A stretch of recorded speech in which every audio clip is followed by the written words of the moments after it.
Au plus profond des ombres d'Eiffel-Duat, là où même la lumière n'ose s'attarder, vivait un être plus ancien que Sauron lui-même. Shelob, l'obscurité sous forme d'araignée. Elle survécut aux rois, aux guerres et aux âges, but le sang des elfes comme des hommes, et résida là où même les orques ne parlaient qu'à voix basse. Mais lorsque l'anneau unique tomba et que Barad-dûr s'embrasa, beaucoup crurent sa fin proche. Le pouvoir de Sauron fut détruit, ses serviteurs périrent, et avec eux, pensait-on, les terreurs de la nuit. Mais les ténèbres ne meurent pas si facilement. Shelob n'était ni une servante, ni une créature de domination. Elle était plus âgée, plus sauvage, une relique d'avant le soleil née des ténèbres d'Ungoliant. Et ainsi, alors que le monde tremble et que le Mordor s'effondre, quelque chose demeure au plus profond des racines des montagnes, quelque chose qui respire et attend. Aujourd'hui, nous allons révéler ce qui a survécu à la dernière guerre, la véritable histoire d'Ela l'Aranya, l'araignée qui n'est jamais vraiment morte. Bien avant le lever du soleil sur la terre du milieu, bien avant l'apparition des hommes, des elfes, ni même des étoiles existaient. Les ténèbres. Non pas l'ombre, ni la nuit, mais le vide lui-même. De ce vide surgit une figure sans nom et incompréhensible, Ungoliant, la mère des ténèbres. Elle n'était pas créée, elle était ce qui existait avant la création, la fin, l'informe, le néant capable de dévorer même la lumière des Valar. Lorsque Melkor, le premier seigneur des ténèbres, chercha des alliés, il les trouva dans les ténèbres les plus lointaines, au-delà d'Aman. Ensemble, ils commirent l'un des crimes les plus terribles de l'histoire du monde, la destruction des 2 arbres de Valinor, source de toute lumière. De cet acte naquit les ténèbres, une obscurité que même les Valar ne purent percer. Ungoliant dévora la lumière jusqu'à la briser. Son avidité était sans limite, et lorsque Melkor ne put plus la contrôler, elle disparut dans les profondeurs de la terre, pleine des germes de la nuit. D'elle naquit une nombreuse progéniture, des araignées d'ombre et de venin. La plupart moururent aux premières lueurs du soleil, mais une survécut. Elle s'appelait Arachne, ou comme on l'appelait dans les langues anciennes, Arachne, l'engeance. Arachne naquit à l'est, dans les vallées obscures où la lumière du soleil effleurait à peine le sol. Elle erra vers l'ouest, toujours en quête du parfum du pouvoir et de la vie. En elle brûlait l'héritage d'Ungoliant, cette faim insatiable, ce désir ancestral de lumière qu'elle ne pouvait posséder. Lorsque le premier âge commença et que Morgoth se déplaça vers le nord, Arachne se cacha au plus profond des montagnes. Elle n'avait ni maître, ni disciple, ni but, seulement la faim. Elle mangea tout ce qui respirait et laissa ses enfants errer dans les forêts jusqu'à ce que même les orques évitent les sentiers où brillaient ses fils. Les écrits elfiques disent qu'Arachne était la dernière des ténèbres anciennes, une relique d'avant le temps, trop puissante pour mourir, trop corrompue pour être rachetée. Au fil des siècles, Sauron étendit son pouvoir en Mordor et trouva en elle non pas une servante, mais une voisine. Il la laissa vivre, non par pitié, mais par calcul, car Arachne était une sentinelle, une ombre vivante qui gardait les passages par lesquels aucun ennemi ne pouvait passer inaperçu. C'est ainsi qu'elle devint la gardienne de la porte de Cirith Ungol, le sentier de l'araignée, un passage entre les montagnes de l'ombre. C'est là qu'elle tissa sa toile de ténèbres et de mort. Les orques l'appelaient avec révérence la Dame du Passage. On raconte que Sauron lui-même aurait dit « Je n'ai pas de servante là-bas, seulement une puissance qui se sert elle-même. » Et telle était sa nature, Arachne ne servait personne. Elle haïssait la lumière, elle haïssait la vie, et pourtant elle ne pouvait exister sans les deux. Sa fin était sa malédiction. Si vous lisez les vieux chants elfiques, vous ressentirez de la pitié pour elle, car Arachne n'était pas une créature du mal, mais une victime. Elle était le souvenir de ce qui arrive lorsque les ténèbres sont affamées trop longtemps. Au fil des âges, elle s'affaiblissait, mais n'en demeurait pas moins dangereuse. Au troisième âge, lorsque Frodon et Sam arrivèrent en Mordor, Arachne était déjà vieille. Sa peau était dure comme la pierre, ses yeux aveuglés par l'âge, mais ses sens étaient aiguisés comme des couteaux. Au fond de sa caverne, elle entendait battre le cœur du monde, et les murmures des ténèbres ancestrales lui parlaient encore. Et ainsi, lorsque l'anneau unique se réveilla, elle le ressentit. Non pas parce qu'elle le comprenait, mais parce que son ombre portait la même fin qu'elle. Arachne était plus qu'un monstre. Elle était un écho, une relique d'une époque où les ténèbres étaient la seule vérité. Alors que le troisième âge touchait à sa fin, une obscurité planait sur le Mordor, défiant même le soleil. Dans l'ombre des montagnes, sous les portes de Cirith-Ungol, quelque chose d'ancien s'agita. Arachne, la dame des ténèbres, la dernière de son espèce. Elle sentit le tremblement du monde à l'éveil de l'anneau unique. Non pas un son ou une lumière, mais une faim. Un appel familier aussi ancien soit-il, car l'anneau portait en lui la même soif qu'elle connaissait, le désir de tout dévorer. Lorsque Frodon Sake et Samsagas Gamgee atteignirent le passage, ils attirèrent Gollum dans leur filet. Gollum, l'enfant pervers des profondeurs, connaissait Arachne comme une déesse obscure. Il la vénérait, murmurait son nom dans l'obscurité, l'appelait « ma précieuse ». En elle, il voyait l'incarnation de ce qu'il était devenu depuis longtemps, prisonnier d'une faim éternelle. Pour Arachne, Frodon n'était qu'une proie, de la viande chaude, douce et vivante. Elle sentit les battements de cœur du hobbit bien avant de le voir. En silence, elle rampa dans les tunnels, silencieuse comme une pensée, ses yeux brillant faiblement comme des étoiles froides. Lorsqu'elle attrapa enfin Frodon dans ses filets, quelque chose se produisit qu'elle-même ne comprit pas. L'anneau à sa poitrine palpita, non pas de peur, mais de puissance. L'espace d'un instant, Arachne recula, troublée par une émotion qu'elle n'avait pas connue depuis des éternités, la peur. Mais la faim est sans raison. Avec un cri strident, elle se précipita sur lui, et là, elle connut son destin. Car ce n'était pas Frodon, mais Sam qui s'opposait à elle, un simple hobbit petit et courageux. Il brandit l'épée d'Arde et la lumière de la fiole d'Erendil que Galadriel elle-même avait bénie. Lorsque la lumière s'embrasa, elle emplit les tunnels comme un second soleil. Pour Arachne, cette lumière était insupportable. C'était la lumière qui avait autrefois consumé sa mère, la lumière des Valar. Cela la brûlait non pas physiquement, mais spirituellement, comme si l'univers lui-même lui rappelait ce qu'elle avait perdu. Elle poussa un cri strident, un son qui transperça la pierre et le cœur et recula. Mais Sam frappa. L'épée elfique transperça sa chair et un torrent de sang noir se répandit sur les rochers. La montagne trembla sous sa chute et les ténèbres se turent. Beaucoup la croyaient morte, mais Arachne était plus vieille que la mort. Elle sombra dans les profondeurs, dans un sommeil sans fin, blessée, brisée, mais pas détruite. Lorsque l'anneau unique fut finalement détruit et que Barad-dûr s'effondra, elle le ressentit. Non pas comme une douleur, mais comme un vide. L'ombre qui l'avait nourrie avait disparu. Les murmures des ténèbres s'estompèrent. Pour la première fois depuis des millénaires, le monde était silencieux. Dans ce silence, Arachne se mit à rêver. De lumière, de ce qu'elle avait pu être autrefois. Les orques qui survécurent au passage racontèrent plus tard avoir entendu quelque chose d'ancien respirer dans les profondeurs. Un bruissement, un bruit sourd, puis plus rien. Certains affirmèrent qu'elle avait été pétrifiée, d'autres qu'elle s'était enfuie dans les ténèbres au-delà des montagnes, mais les écrits anciens affirment le contraire. Arachne, la dernière des ténèbres, ne tomba pas et ne mourut pas. Elle disparut comme l'ombre s'estompe au lever du soleil. Sa grotte resta vide, mais ses toiles demeurèrent, telles des cicatrices dans la pierre. L'air y avait encore un goût de peur et aucun animal n'osait y pénétrer.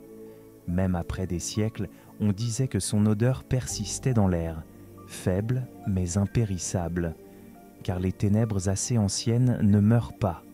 elles changent. Elles deviennent souvenirs, murmures, mythes. Ainsi, Arachne survécut à la fin du troisième âge, non pas comme une créature de chair, mais comme une pensée, dernier vestige de ces ténèbres qui ont donné naissance au monde. Et peut-être, quelque part au plus profond des racines de la terre, gît-il encore, endormi, rêvant de la lumière qu'il ne pourrait jamais supporter. Lorsque l'anneau unique fut détruit et que Barad-dûr fut réduit en cendres, la terre du milieu poussa un soupir de soulagement. Mais le monde ne s'éclaircira jamais complètement. Dans les fissures des montagnes, dans les vieilles caves, dans les tunnels oubliés, un vestige subsiste toujours, une trace tremblante de ce qui fut. Arachne était parmi ces vestiges, non pas comme maîtresse du col, non pas comme terreur du jour, mais comme un vestige, une fin sans voix, un souvenir sans visage. Les sages du Gondor se disputèrent pour savoir si elle avait survécu à la chute du Mordor. Certains disaient « tout ce qui s'accrochait à Sauron s'est effondré ». Mais Arachne ne s'accrochait à personne. Elle était antérieure à son règne, une écharde des ténèbres primordiales avant les champs des Ainur. D'autres disaient que ses blessures l'avaient tuée. Mais comment tuer ce qui est plus pensé que corps ? Arachne était chair, certes, mais sous la chair se cachait une histoire qui ne meurt pas, qui ne fait que s'affaiblir. On trouve des récits de bergers en italien longtemps après le couronnement d'Elessar.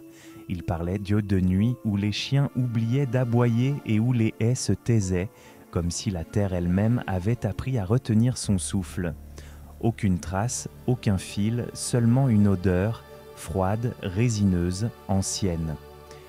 Quelque chose est passé, disait-il, quelque chose qui ne chasse plus, mais qui se souvient encore. Peut-être était-ce l'imagination. Peut-être était-ce Arachne qui ne mangeait plus, mais qui continuait son chemin. Car qu'arrive-t-il à un être ancien lorsque sa nourriture et son maître lui sont retirés ? Le maître ne lui appartenait jamais. La nourriture, la peur étaient épuisées. Arachne devait se transformer ou périr. On dit que les êtres les plus anciens peuvent faire les deux, mourir comme des animaux ou se réfugier dans des symboles. Les Antes devinrent des forêts, certains dragons des montagnes chantées. Arachne devint un murmure. Ni un mensonge, ni un conte de fées, un signal d'alarme restait dans le monde pour que les vivants n'oublient pas la lumière. Avant de quitter le pays, les elfes entonnèrent un dernier chant sur le col. Ils disaient qu'Arachne avait erré sous les pierres, plus profondément que n'importe quelle hache, plus profondément que n'importe quel écho. Là où n'existe ni jour ni horloge, où le temps ne fait qu'attendre. Peut-être dort-elle, rêvant de cette première obscurité quand il n'y avait plus de frontières entre la fin et le monde. Peut-être a-t-elle changé de grotte comme une ombre change de pièce lorsqu'une bougie s'éteint. Mais une autre interprétation est plus macabre et en même temps plus réconfortante. Certains érudits d'Anouminas écrivirent qu'Arachne était le dernier besoin du monde, de ressentir l'horreur comme une limite, non pas pour le vénérer mais pour éviter de devenir arrogant. Lorsque l'anneau tomba, l'épreuve fut passée, le monde n'avait plus besoin d'un gardien des ténèbres à cette porte. Alors elle se dissout, non pas en poussière mais dans le sens, elle demeure pour nous rappeler que les routes à travers les montagnes ne sont jamais inoffensives. Cette lumière se mérite. Et pourtant, les choses qui ont vécu laissent des traces. Les toiles s'estompèrent, mais les passages de Torech-Ungol restèrent plus froids que dans les autres grottes. Au printemps, les bourgeons y éclosent plus tard. En été, le vent s'y faufilait comme une eau ruisselante, et en automne, la pierre brillait comme si elle était encore tendue par des fils invisibles. Les voyageurs disaient que les lampes y étaient plus riches mais plus étroites. La lumière tombait non loin mais dense. Ainsi se comporte le monde lorsqu'il garde un secret. Dans les récits des enfants de la comté, bien des années après le départ des elfes, une grande noire apparut qui ne mangeait pas de mouches et ne laissait aucune trace. Elle n'apparaissait qu'à la lisière des rêves lorsque l'on pensait trop loin dans la nuit. Sam, qui avait autrefois vu son œil, sourit en l'entendant, mais il ne dit rien. Peut-être savait-il que certaines horreurs sont surmontées en silence sans avoir besoin de mourir. On les laisse derrière soi et le monde apprend à aller de l'avant. Que restait-il d'Arachne ? Une leçon, les ténèbres sont peut-être vieilles et affamées, mais elles sont sans chant. Elle vit tant que nous la nourrissons, avec peur, insouciance, avec la conviction réconfortante que la lumière est gratuite. Avec la chute de l'anneau unique, les ténèbres ne s'éteignirent pas, mais elles perdirent l'essence même de leur pouvoir, la séduction. Arachne, sans l'anneau, était comme un écho sans appel. Elle pouvait encore résonner, mais n'appelait plus. C'est pourquoi leur histoire ne se termine pas par un coup héroïque, mais par un déclin. C'est plus difficile à dire et plus conforme à l'ordre du monde.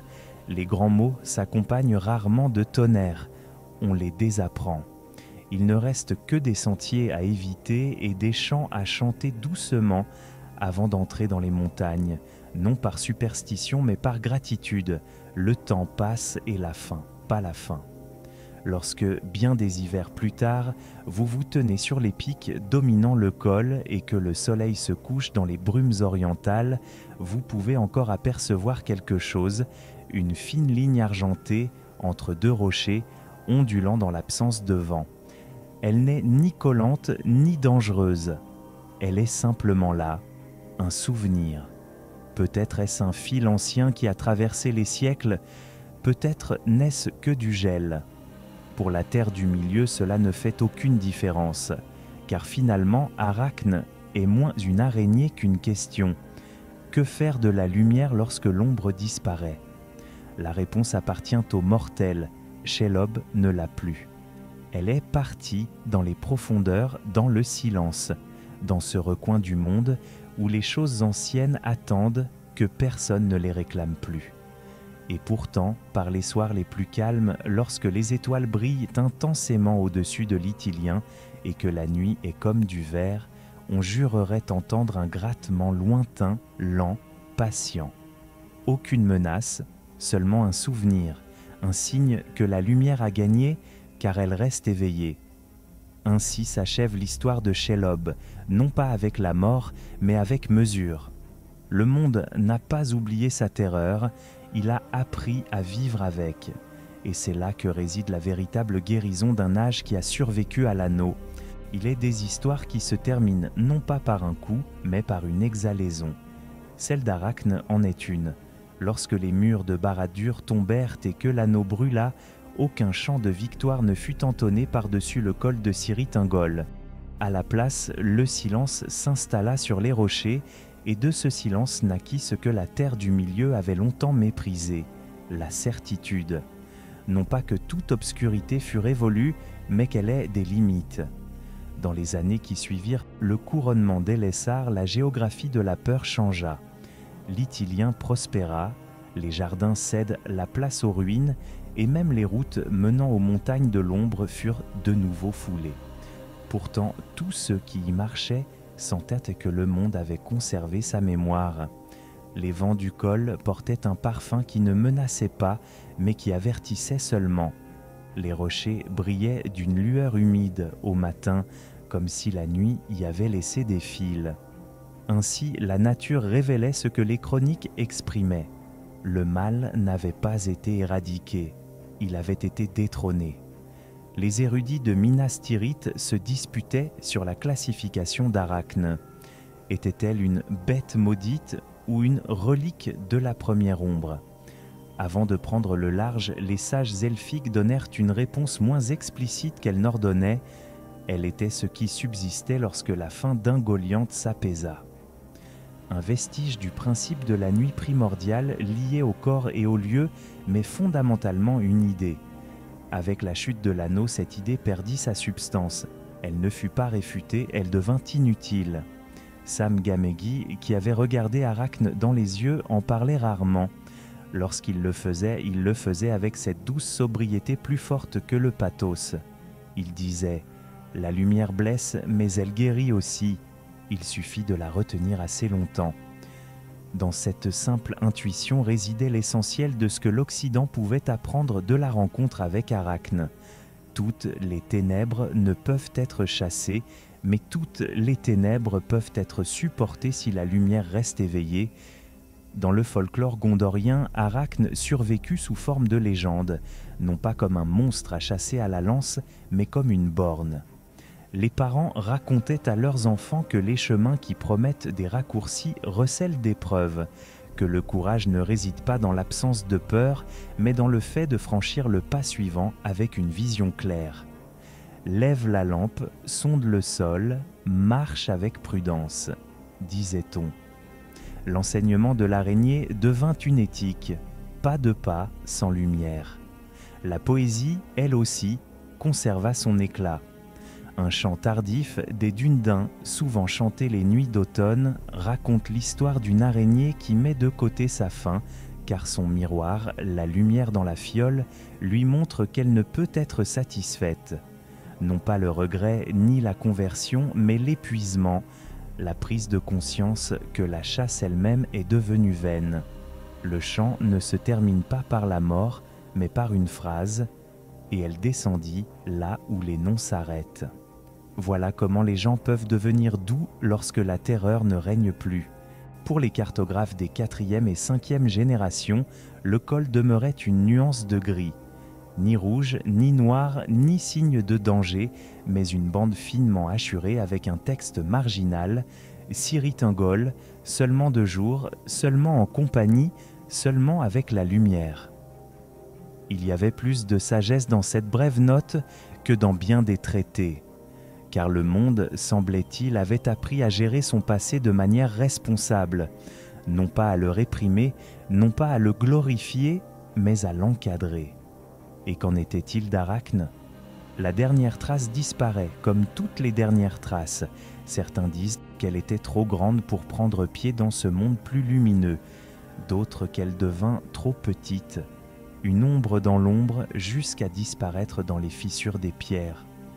Un rare témoignage d'un nain dans les salles ressuscitées d'Aglaron évoque un frottement lointain à peine audible dans les profondeurs. Comme de la soie sur la pierre, mais sans filet. Il le releva, pensant qu'il s'agissait d'un écho. Peut-être était-ce cela.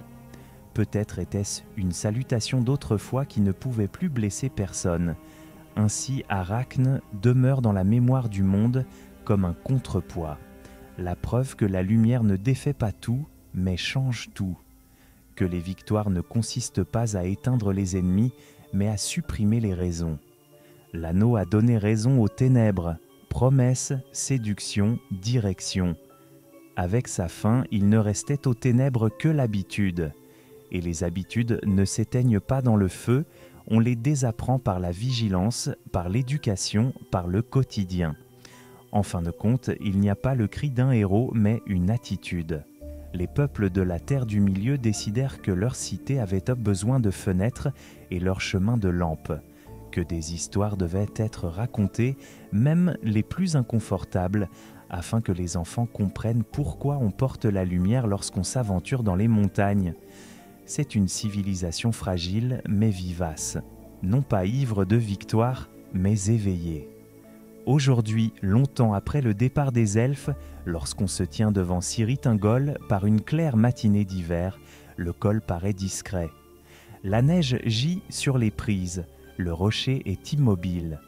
Et pourtant, lorsque le soleil perce l'arête d'un rocher, un fil argenté s'étend sur l'ombre, l'espace d'un battement de cœur, si fin qu'on le sent plutôt qu'on ne le voit. Il ne retient rien et n'attrape personne. Il ne fait que rappeler. Tel est l'héritage d'Arachne, non pas la peur, mais la modération. Il enseigne que la lumière triomphe non pas parce qu'elle est forte, mais parce qu'elle perdure. Parce qu'elle perdure heure après heure, main dans la main, de lampe en lampe, de cœur en cœur. Ainsi s'achève l'histoire de la dernière araignée de la nuit ancienne, non pas comme une marche triomphale, non pas comme une malédiction, mais comme un équilibre. Le monde est assez lumineux pour continuer et assez sombre pour ne pas oublier. Et quelque part, au plus profond de la pierre, dort une question à laquelle personne n'a plus besoin de réponse. Ce n'est que si nous redevenons insouciants qu'elle se réveillera et murmurera « Avez-vous la lampe avec vous ?»